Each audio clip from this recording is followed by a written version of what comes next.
Yeah,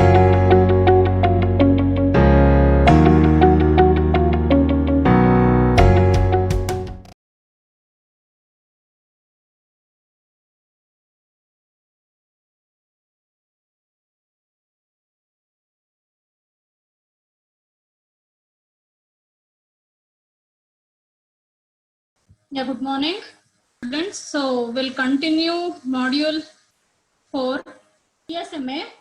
So career sense multiple access. So what was not available in your random access? That is, we have discussed Aloha, pure Aloha, and slaughtered Aloha. There, before sending the data, the host were not sensing the medium. So in order to improve your random access, the next method is carrier sense multiple access, where there is minimum chance of collision, because before starting the transmission, the host will sense the network, or it will sense the medium in which it has to send the data. So in order to minimize the chance of collision and improve the performance, CSMA method was developed. Here, the chance of collision is reduced. Why? Because before sending or receiving the data, or before the transmission of data, it senses the medium. So what do you mean by sensing? It will first check whether there is any host which is either sending the data or receiving data. If it finds that the other particular station is active, it will wait until the previous station or the station which is having access to the medium finishes its transmission. So this is also called as sense before transmit or listen before talk. This is also, your CSMA is based on the principle of sensing the medium before transmitting, or it will listen before talk. So these are the two principles on which your CSMA is developed. So here what happens? See, here we have 4 stations, A, B, C, and D. So before sending the data, each of the station will sense the medium. That is, for example, A senses the channel node, or A senses the medium. So it finds that no other station is transmitting any data. So at time T1, A starts sending the data.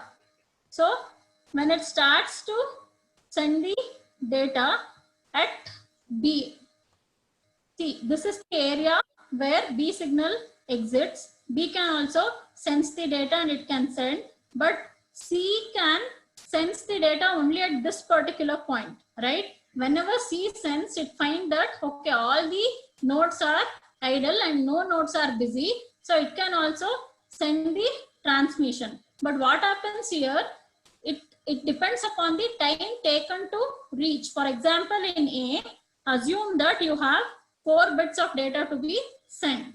So it starts its transmission. So until and unless the first bit reaches that particular node, this particular node will not be aware that station A is sending the data. So until and unless the particular frames reaches B's timeline, B will think, okay, all the other stations are idle and it can start with transmission. So by this particular thing, it can have the chances of collision. So the possibility of collision still exists here, but it is improved when compared to your previous technique. So here in your carrier sense, the possibility of collision still exists because of the propagation delay. So what is propagation delay? The time taken to reach the first frame from the station which is sending the data to the timeline of the other stations can be propagation delay. So we have already seen what is propagation delay. So the collision can exist only because of the propagation delay. So if you take this particular diagram, so when A starts before sending the data to transmit, it senses the medium. When it senses the medium, it finds that all the other stations are in ideal state. So what it does, it starts sending the frames. So B, next, for example, assume that B also wants to send data. So it will also send the data, but it thinks that even though A is in busy state, because it has not got any data frame from A, it assumes that all the other station is in ideal state, and even if B starts sending the data, it can result in collision. So why it results in collision? Because of the propagation delay of the frame that has initiated, that is A has initiated the data, but it has not reached B yet. So this can be the only reason for collision in this protocol. So when a station sends a frame, it still takes time for the first bit to reach every station. So in other words, a station may sense the medium, find it ideal only because the first bit sent from the other station have not reached. So see here in this diagram, at T1, at time T1, station B senses the medium. It finds that your station A, station C and station D are ideal. So it starts sending it frame. And at some other times at T2, your station C will also sense the data. When station C senses the data, it finds that A, B and D are ideal. So it will also start sending the data. When is the potential collision detected? When the bit of C has reached the timeline of B. That is the first bit of C. When it reaches the timeline of B, B will come to know, okay, even the station C is active and it is sending the data, right? So in this case, what happens? Until the time C bit or the B bit D or C, both the station assume that the channel is ideal or the medium is ideal. So in this case, there is a collision which happens at this particular point, right? Because it has reached it without aware of even station B is sending the data. C has also started sending the data at time T2. So in this case, what happens? C will also send the frame and two signals collide. As a result, both the frames are destroyed. That is, neither of them will be able to send or receive data. So what is the point about vulnerable time?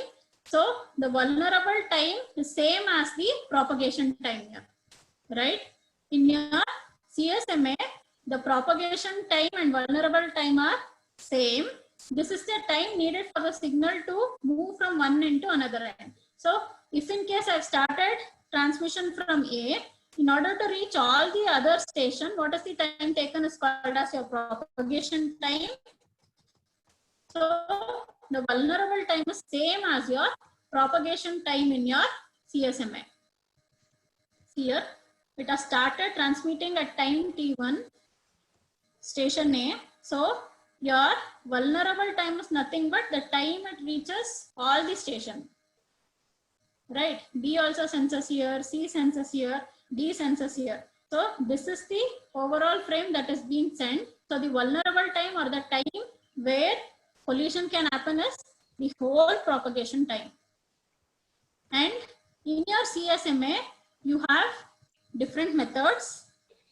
So it is called as persistent methods. There are 3 persistent methods which decide whether the channel or medium is busy or ideal. So there are 3 persistent methods. It is called as one persistent, non-persistent and p-persistent. So what happens in one persistent method is, this is simple and straightforward. Here it will just sense whether a channel is busy or not. It will continuously sense. If channel is busy, it will wait. Whenever the channel changes from busy state to ideal state, it starts its transmission. It is called as one persistent because it is with the probability 1. This is the highest chance where collision can happen. It is also called as one persistent method because here the probability of channel is 1. So it will continuously sense when the channel is busy, it will wait.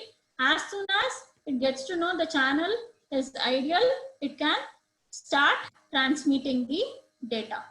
Example, see here. So it is a one persistent. This is the channel. Your nodes or station will continuously sense it. If it is busy, it will keep on sensing. If it is ideal, it can start its transmission. So this is called as one persistent method. Non-persistent method is one where the frame is sensed and whenever it is keep on sensing until the line is ideal, but before sending the data to next channel, whenever it is busy, it will wait for certain amount of time, that is random amount of time. In the non-persistent approach, the amount of collision can be avoided. See here what happens, it will first sense, it finds it is busy, again it will wait for some random time, again it sense, again it found out it is busy, so again it will wait for some random time and again it sends the medium. Whenever it finds it is ideal, it will start its transmission. See here, the channel, whenever it is sensed, if it finds it is busy, it will directly not sense again, but it will wait for some random amount of time and then again it starts sensing. Once the channel is ideal, it will start transmitting. This is called as non-persistent method. When compared to one persistent method, the amount of collision is comparatively reduced. So next is P persistent method. Here P persistent method is taken both advantages of your one persistent and non-persistent method. So it follows the steps. It starts with probability P. So probability P will be the probability when you send the frame, and the waiting time is divided, or it is decided by taking as Q, which is 1 minus P. So it will wait till the time 1 minus P and then again it will go to the ideal state. Here you also have back off procedure. So what is back off procedure? The amount of time it will reside before starting to the next state. So it will continuously sense the medium. If it finds it is busy, it will check the probability outcome that if this is P, it will wait for 1 minus P for that particular time slots and then it will start transmitting. So the flow diagram goes like this. So this is the channel. It will sense the channel. If it is busy, what it does, it will keep on sensing. But if this is ideal, it will not directly transmit the data, whereas it will check for, or it will wait for some probability time. That is, it will wait for Q, which is 1 minus P. So in this case, it will check for the probability outcome, whether the probability outcome is less than P. If the probability outcome is less than or equal to P, then only it will transmit. If the probability outcome that you have got is greater than P, then what happens? It will wait for a particular slot. After waiting for a particular slot, it will again sense the channel. If in case it is ideal, it will again move to check the probability outcome. If it is busy, it will back off the process, because now if it starts sending the data, it will result in collision. So this is the third method, that is P persistent. Here P denote the probability. In one persistent, the probability is fixed, that is it is 1. Whereas in the second method, what you are doing, in your non-persistent method, you are waiting for some random time. Whereas here, whenever the channel is assumed to be ideal, you are not directly transmitting the data. You are waiting for some probability time, that is probability outcome. Only if the probability that you have got is less than or equal to P, that is the probability of channel, then only you will transmit. If in case if it is greater, you will wait for a slot and then again sense the medium. and if it is busy, you will back off. Because now if you start transmitting the data, it will result in collision.